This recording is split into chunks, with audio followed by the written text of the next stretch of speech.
Okay, how to siphon water out of your fish tank with no pump or nothing, just a tube that's about 2.5 feet long. So what you do is get it in the water. So you put it in the water just like so. That way it fills all the way up. You want there to be water in the tube, and you might have to put your fingers on them and what have you. And so once you get water in your tubes,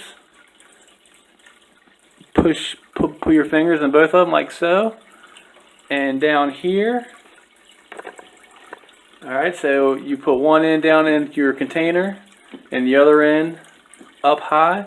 Let go of the bottom one just for a second and then reattach it, and then put your finger back in, and then put the other end in your water and let go, and you'll have water. And then you can now vacuum the bottom of the container with your tube, so you have suction. See, let me move the camera over.